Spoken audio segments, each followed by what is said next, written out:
Les Écritures parlent d'elles-mêmes. Il est écrit dans Jonas chapitre 3, verset 3, « Et Jonas se leva et alla à Ninive, ô enfant, selon la parole de l'Éternel. »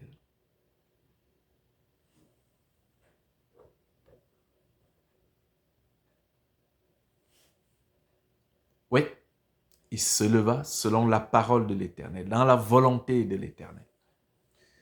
Tu accompliras ta mission, quelle que soit la difficulté. Dieu est avec toi, sois-en sûr. Et Jonas se leva et alla à Ninive.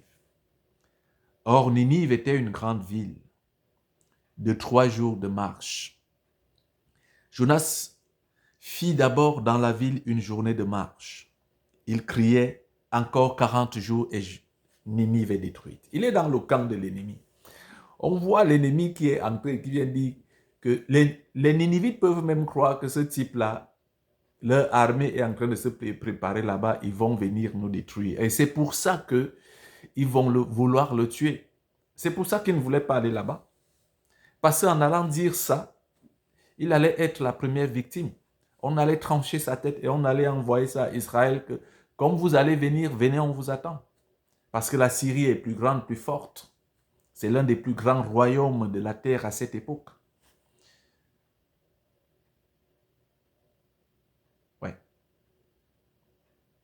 Jonas, il faut faire 3 jours de marche pour faire le tour de Ninive.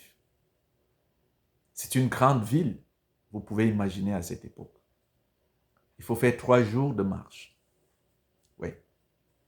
Mais, cette fois-ci, qu'est-ce qui fait la force de Jonas?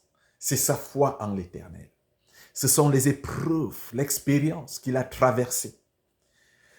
Dans une violente tempête, il n'est pas mort. Dans le ventre du poisson, il n'a pas été broyé. Il en est ressorti. C'est un homme ragaillardi. Il est prêt à affronter n'importe quoi, quelle que soit la difficulté. Il est prêt. L'ennemi est là. Lui, il a un message qui a une portée spirituelle. Ce n'est pas pour venir faire une déclaration de guerre. Avant, il avait cru qu'il allait venir faire une déclaration de guerre aux Ninivites. Mais là, la portée, il a compris que c'est lui qui l'envoie. Et c'est lui qui est capable de plier tout homme à sa volonté.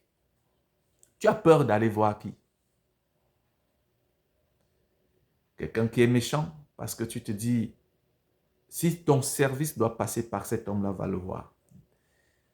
Et prie, dis dans ton cœur, je viens au nom de l'Éternel. Que l'Éternel plie cet homme à ta volonté. Et l'Éternel le fera. Parce que tu marches avec Dieu.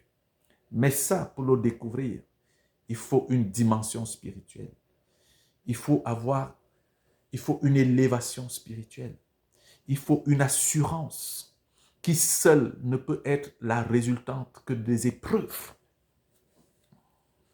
Oui. Moi, je peux te parler avec assurance parce que j'ai vécu des choses semblables. Jonas n'a plus peur de rien. Il peut se placer devant n'importe qui. Il ne tremblera pas.